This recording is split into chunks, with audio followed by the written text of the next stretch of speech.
कृष्ण जन्मभूमि विवाद देश की राजनीति का बड़ा मुद्दा होगा। वजह एक अदालत का फैसला है। दशकों से मंदिर के बगल में बनी ईदगाह मस्जिद को तोड़ने और मंदिर बनाने की मांग हो रही है। अयोध्या मथुरा काशी आंदोलन में से अयोध्या का समाधान तो हो गया, लेकिन काशी और मथुरा भी बाकी है।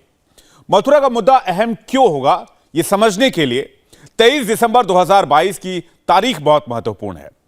मथुरा की अदालत ने एक बहुत अहम आदेश दिया।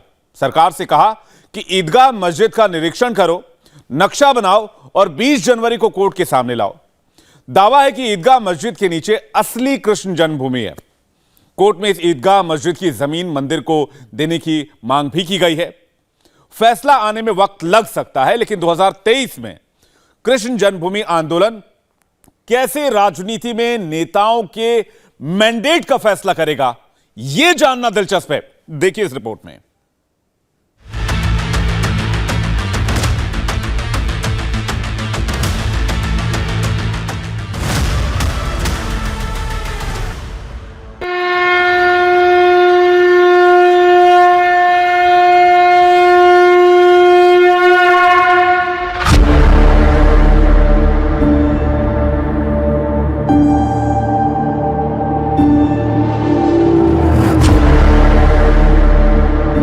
मथुरा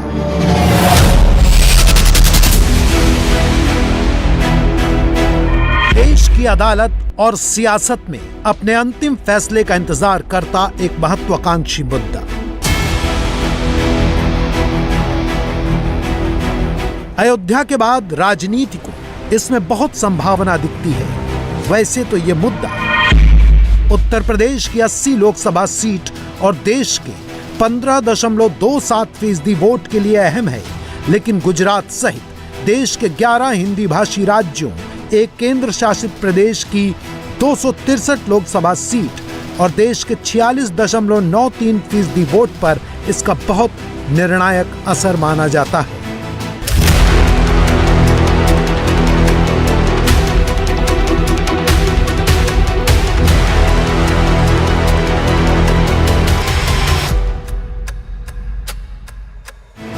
वैसे तो राम और कृष्ण पूरे देश में पूजे जाते हैं। हर वोटर पर इस मुद्दे का असर होता है, इसीलिए 543 लोकसभा सीटों में इसका सबसे ज्यादा असर माना जाता है। इसे पोल राइजर भी कहा जा सकता है। देश के सबसे पुराने धार्मिक विवादों में से एक श्री कृष्ण जन्मभूमि में एक नया मोड़ आ गया है। अदालत ने शाही मस्जिद का निरीक्षण कराने के आदेश दिए हैं, नक्शा बनाने को कहा है। अब कोई कहेगा कि इस आदेश से इतना आशावादी होने की क्या जरूरत है, इससे राजनीति में क्या असर पड़ेगा और साथ ही ये पूरा का पूरा जो विवाद है, इसमें इस आदेश से क्या मदद मिल सकती है। जांच जो कमिश्नर नियुक्त हुए हैं, पहले तो वकीलों में से ही बना करते थे और वही किया करते थे। मैंने भी पहले जनरल कमिश्नर की हैसियत से तमाम कमीशन किए हैं।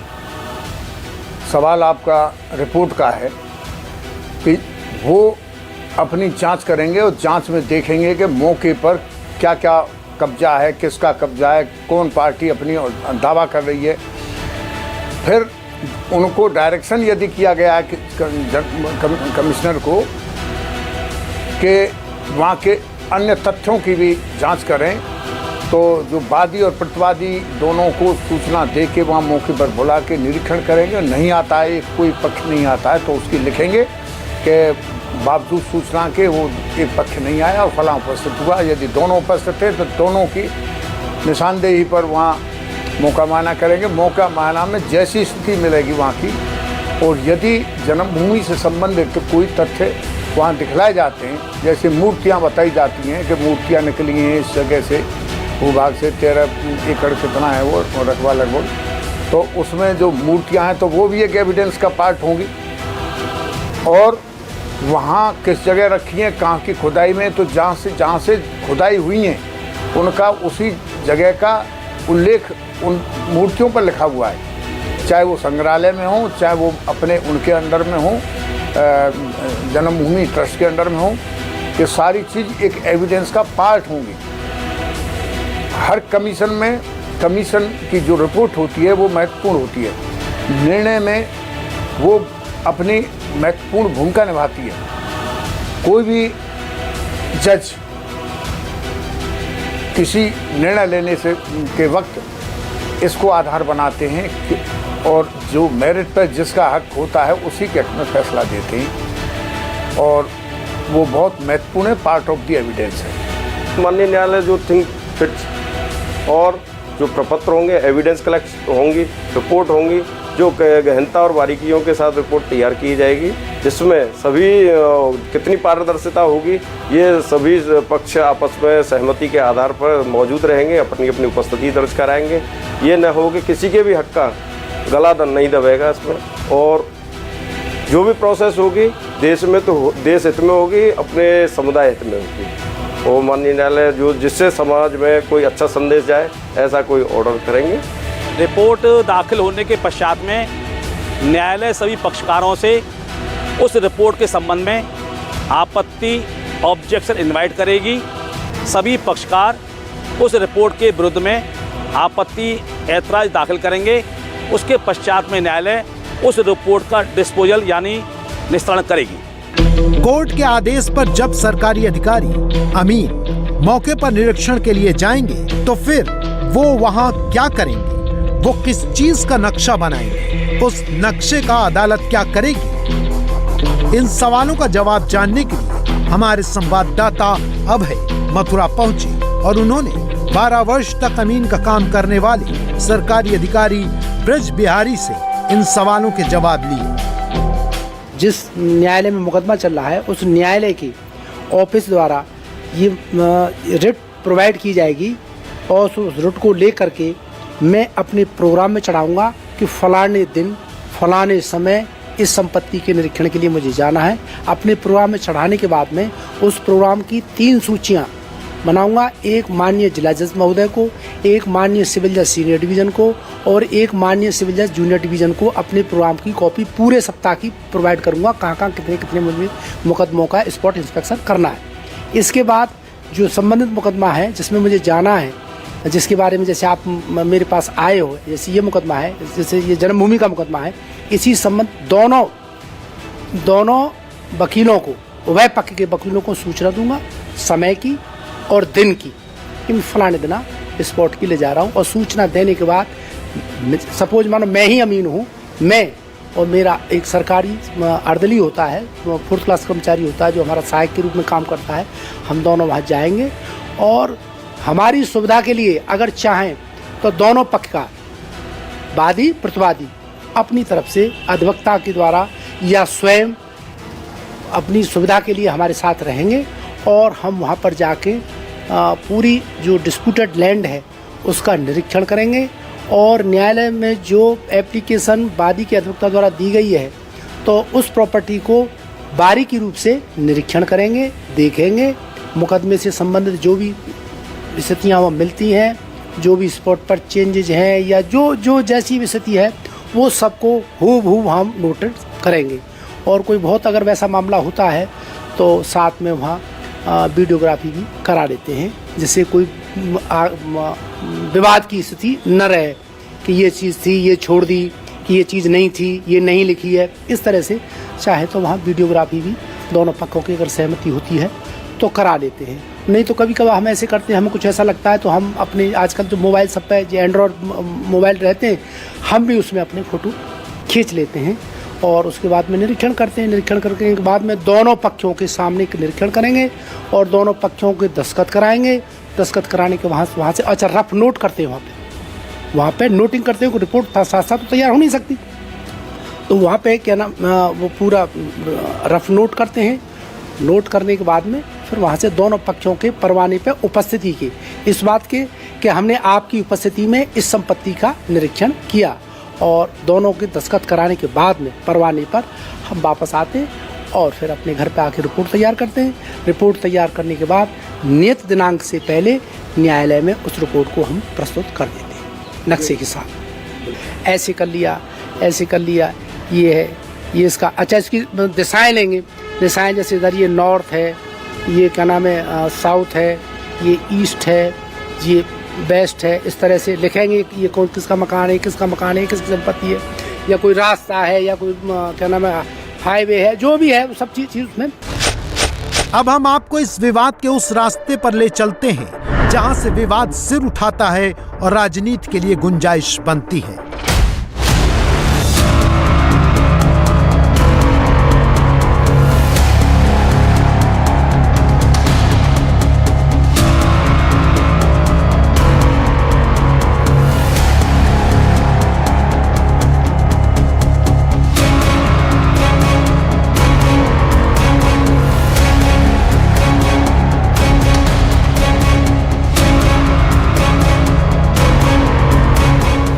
इतिहास में कृष्ण जन्मभूमि का ये मंदिर कई बार बना, कई बार टूटा।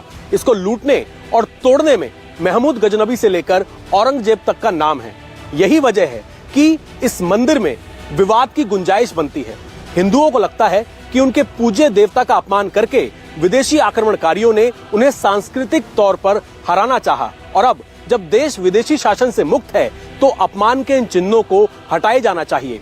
यही वजह है कि शाही ईदगाह को हटाकर कृष्ण जन्म स्थल का भव्य मंदिर बनाने की लगातार जोर शोर से मांग हो रही है। नेता इस जनभावना का इस्तेमाल वोट पोलराइजेशन के टूल के तौर पर करना चाहते। पिछली सरकारें कावड़ यात्रा पे रोक लगाती थी ना, अब कावड़ यात्रा निकलती है ना, अब तो कोई रोक टोक नहीं है ना। क्या ये कावड़ यात्रा समाजवादी पार्टी की सरकार निकालती? क्या ये कांग्रेस या बसपा निकालती? हमने तो जो कहा सो करके दिखाया। हमने कहा था अयोध्या में प्रभु राम का भव्य मंदिर निर्माण का कार्य प्रारंभ कराएंगे। मोदी जी ने कार्य प्रारंभ करा दिया है ना, खुश हैं?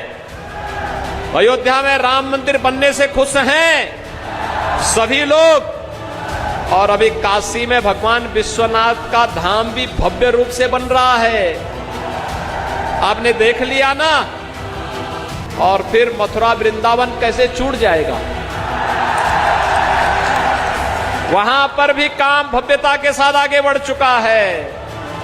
हमने ब्रज तीर्थ विकास परिषद गठित करके वहां पर भी विकास कार्यों को एक नई गति देनी प्रारंभ कर दी है। अब हम आपको कुछ ऐसे सबूत दिखाते हैं जो कृष्ण जन्मभूमि विवाद में भक्तों और पॉलिटिक्स दोनों के लिए उम्मीद की किरण है। ये मथुरा के संग्रहालय में रखी वो मूर्तियां हैं जो खुदाई के दौरान उस क्षेत्र से मिली हैं जहां कृष्ण मंदिर होने का दावा किया जाता है,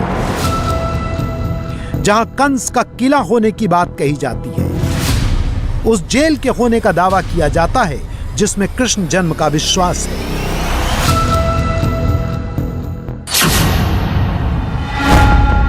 कृष्ण जन्म मंदिर का सबूत नंबर 1, मथुरा के संग्रहालय में मौजूद इस मूर्ति में कृष्ण के जन्म का रूपक उकेरा गया है। इसमें उफनती यमुना में वासुदेव सिर पर कृष्ण को लेकर जा रहे हैं और पीछे से सर्प फन बारिश से बालक कृष्ण की रक्षा कर रहे हैं। यह प्रतिमा 1st सेंचुरी एडी की बताई जाती है। खास बात यह है कि यह उसी इलाके से मिली है जहां ईदगाह मस्जिद बनी हुई है। इसके आधार पर दावा है कि नीचे मंदिर था और उसके ऊपर मस्जिद बनाई गई है। एक छोटा सा पैनल मिला है और ये प्रथम शताब्दी ईस्वी मतलब 1st सेंचुरी एडी का है। और इसमें कृष्ण का जब जन्म होता है तो जब यमुना पार करके वासुदेव जी ले जाते हैं, उसका एक दृश्य का आप यहाँ अवलोकन कर सकते हैं कि वासुदेव यहाँ शिशु कृष्ण को लिए हुए हैं। सबसे पुराना अगर कहें मथुरा म्यूजियम में कृष्ण का ये साक्ष्य। कृष्ण जन्मभूमि का सबूत नंबर 2, विश्वरूप विष्णु की मूर्ति जिसमें विष्णु के मुख के अगल बगल नरसिंह व वाराह के मुखों के साथ आकाश मंडल प्रदर्शित किया गया है।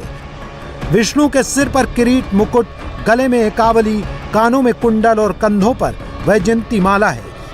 ये मूर्ति कटरा केशव देव के जगह से निकली है जिसके आधार पर यहाँ मंदिर का दावा किया जा रहा है। कृष्ण जन्मभूमि का सबूत नंबर 3, संग्रहालय में मौजूद गंगा यमुना की एक मूर्ति मिली है। हिंदू स्थापत्य में मंदिर के द्वार पर दोनों तरफ गंगा यमुना की मूर्ति बनाई जाती है। ईदगाह वाले इलाके में हुई खुदाई से मिली इस गंगा की मूर्ति के आधार पर यह भी दावा किया जाता है कि यहाँ मंदिर ही था। कृष्ण जन्मभूमि का सबूत नंबर 4। कटरा केशव देव के टीले की खुदाई से महात्मा बुद्ध और उनके जीवन से जुड़ी कथाओं वाली मूर्तियां भी मिली हैं, जिसके आधार पर दावा है कि यहाँ हिंदू बौद्ध संस्कृतियों का प्रभाव रहा है। कृष्ण जन्मभूमि का सबूत नंबर 5। यहाँ कई तोरण द्वार मिले हैं जो गैर मुस्लिम संस्कृतियों के धार्मिक स्थलों के स्थापत्य का सबूत देते हैं। कृष्ण जन्मभूमि का सबूत नंबर 6। संग्रहालय में रखे एक तोरण द्वार पर ऋषभनाथ, कार्तिकेयनाथ, अग्निदेव की मूर्तियां उकेरी गई हैं। कृष्ण जन्मभूमि का सबूत नंबर 7। मथुरा म्यूजियम में रखे पत्थर के तोरण द्वार पर स्त्री पुरुष की वो आकृतियां हैं जो मुस्लिम स्थापत्य में वर्जित हैं और मंदिर का सबूत हैं। शाही ईदगाह के नीचे असली कृष्ण जन्मभूमि का दावा करने वालों ने अब तक करीब 300 सबूत जुटाए हैं। ये सबूत 1953 की खुदाई से अब तक इसी स्थान से जुटाए गए हैं, जिनके बारे में मान्यता है कि श्री कृष्ण के नाती से लेकर अब तक श्री कृष्ण जन्मभूमि का मंदिर जो है वो इसी स्थान पर रहा है। ये सभी सबूत श्री कृष्ण जन्मभूमि के इसी स्थान पर लॉकअप के अंदर सुरक्षित हैं। ये कोर्ट के अंदर कितने एडमिसिबल होंगे ये कोर्ट तय करेगा। मामला अभी लोअर कोर्ट में है, इसके बाद हाई कोर्ट और सुप्रीम कोर्ट का भी विकल्प है। यानी कि कानूनी लड़ाई अभी लंबी है, लेकिन ये देरी सियासत में काफी गुंजाइश कर देती। ईदगाह के संबंध में किसी भी दस्तावेज में कोई मिल्कियत का एक भी अक्षर नहीं है। कुल संपत्ति खेवट नंबर 255 में आती है। कुल संपत्ति का खसरा संख्या 825 है, जिसका कुल रकबा है 13.37 एकड़, यानी जन्म स्थान और ईदगाह कुल एक ही खेवट नंबर है, कुल का एक ही खसरा नंबर है। रेवेन्यू रिकॉर्ड में ईदगाह वाली संपत्ति को भी जन्म स्थान ट्रस्ट की भूमि मिल्कियत के रूप में अंकित चला रहा है। चूँकि प्रॉपर्टी होल नगर पालिका परिषद मथुरा मौजूदा में नगर निगम के अंतर्गत है, इसलिए वहाँ के दस्तावेजों में भी स्पष्ट लिखा हुआ है कि संपत्ति की मिल्कियत श्री कृष्ण जन्म स्थान ट्रस्ट, ना कि संपत्ति की मिल्कियत ईदगाह है। खसरा नंबर 825 की ज़मीन है और खसरा नंबर 825 को जब हम देखेंगे, देखिए मेरे पास ये सर्टिफाइड मॉप है उत्तर प्रदेश गवर्नमेंट का, और ये खसरा नंबर 825 यहाँ पर। तो 825 को जब देखेंगे तो 825 का पूरा रकबा 13.37 एकड़ का है, जिसमें ये मस्जिद भी है, और ये पूरी जो ज़मीन है ये श्री कृष्ण जन्मभूमि ट्रस्ट के नाम है। अगर हम खसरा खतौनी की दृष्टि से भी देखेंगे तो ये मेरे हाथ में ये देखिए ये है, इसका खतौनी है। तो खतौनी में खसरा नंबर 825 और खेवट नंबर 255 में प्रॉपर्टी है। अब जब इसको रेवेन्यू दृष्टि से देखेंगे तो कहीं इसका मस्जिद का जिक्र कहीं है ही नहीं इसमें। पूरे में ये प्रॉपर्टी श्री कृष्ण जन्मभूमि ट्रस्ट के नाम पर है, भगवान कृष्ण इसके मालिक हैं। तो जब ये मालिक इनका कहीं नाम ही नहीं है, और ये मेरे हाथ में खसरा है, देखिए ये खसरा, ये खेवट नंबर 255 है। यहाँ देखेंगे मालिक श्री कृष्ण जन्मभूमि ट्रस्ट, भगवान श्री कृष्ण। तो जब प्रॉपर्टी पूरी श्री कृष्ण जन्मभूमि ट्रस्ट के नाम है, भगवान कृष्ण के नाम है, तो मस्जिद का तो कोई लेना देना नहीं बनता है। मस्जिद ने के लोगों ने और मस्जिद को अनावश्यक रूप से ऑक्यूपाइड किया हुआ है। मैं आपको बता दूं, जब 1670 में औरंगजेब ने इसका विध्वंस किया था तो ये मंदिर था ये, और असली मूल गर्भगृह हम इसी को मानते हैं, क्योंकि ये भगवान यहीं प्रकट हुए थे। तो एक तरह का एक भ्रम का पैदा किया गया लोगों के बीच में कि ये मस्जिद, हमें इसको मस्जिद बिल्कुल नहीं मानते हैं, हमें इसे आज भी मंदिर मानते हैं, पहले भी मंदिर मानते रहे और आगे भी मंदिर मानते रहेंगे, क्योंकि भगवान की प्रकट स्थली है। और हमारा ये कहना है कि ये 3.37 एकड़ ज़मीन हमको मिलनी चाहिए, क्योंकि ये हमारी ज़मीन है, हम सत्य की लड़ाई लड़ रहे हैं और सच सबके सामने आ जाएगा। उत्तर प्रदेश में बीजेपी और समाजवादी पार्टी मुख्य रूप से मथुरा के मुद्दे पर आक्रामक माने जाते हैं। समाजवादी पार्टी इसलिए क्योंकि कृष्ण यदुवंशी हैं और वो मुख्य रूप से यादवों की राजनीति करती है, और बीजेपी इसलिए क्योंकि उनका नारा है काशी मथुरा बाकी है। इसमें जाट मतदाता का भी स्टेक है, क्योंकि कृष्ण से जुड़ा ब्रज क्षेत्र यूपी, हरियाणा, राजस्थान तक फैला हुआ है। लेकिन एक बात जो इस पूरे विवाद में उठाई जाती है वो है 1991 का प्लेसेस ऑफ वर्शिप एक्ट, जो गारंटी देता है कि 15 अगस्त 1947 के दिन धार्मिक स्थलों का जो स्वरूप था वो वैसा ही रहेगा। मथुरा की तरह ही काशी विश्वनाथ मंदिर में मस्जिद वाले क्षेत्र पर अधिकार का विवाद है। यहाँ पर भी मस्जिद वाले क्षेत्र के अंदर श्रृंगार गौरी की पूजा को लेकर एक मांग की गई, जिसको लेकर कोर्ट ने वीडियो सर्वे का आदेश दिया। इसके खिलाफ साल 1991 के कानून को आधार बनाकर चुनौती दी गई, रोक लगाने की मांग की गई, लेकिन सुप्रीम कोर्ट ने टिप्पणी करते हुए कहा कि स्वरूप बदलने ना बदलने का कानून है, लेकिन निर्धारित करने पर कोई रोक नहीं है। ये कोई फैसला नहीं है, लेकिन एक उम्मीद जरूर है। उससे एक बेचैनी जरूर पैदा हो गई है, ख़ास तौर से हमारे मुसलमान भाइयों में। बस सिर्फ बेचैनी है, और क्या परिणाम होता है उसका जब वो सर्वे कर लेंगे, उसके बाद वो क्या रिपोर्ट आएगी, उसके बाद कहा जा सकता है कि क्या परिणाम होगा, अच्छा या बुरा। अब हम आपको वो दस्तावेज भी दिखाते हैं जिनकी चर्चा 2023 में लगातार होगी। ये बहुत खास हैं।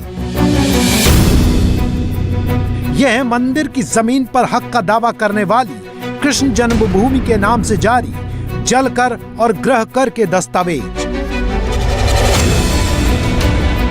इसके अलावा जिस जमीन पर मंदिर और मस्जिद दोनों बने हुए हैं, उनकी खसरा, खतौनी और राजस्व मैप भी हमारे पास है, जिनके आधार पर जमीन के मालिकाना हक पर कृष्ण जन्मभूमि ट्रस्ट का ही नाम होने का दावा किया जाता है।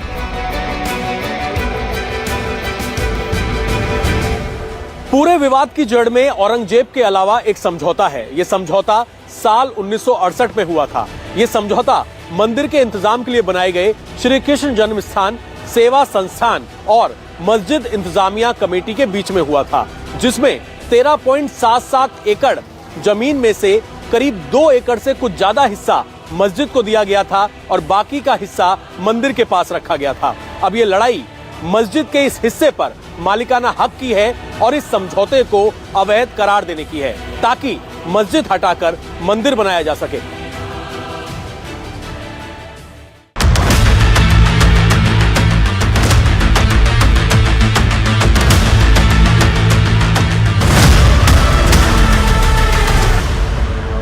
इंडिया टीवी हर वक्त हर जगह डाउनलोड करने के लिए सर्च करें India TV news Google play store या ऐप स्टोर पर।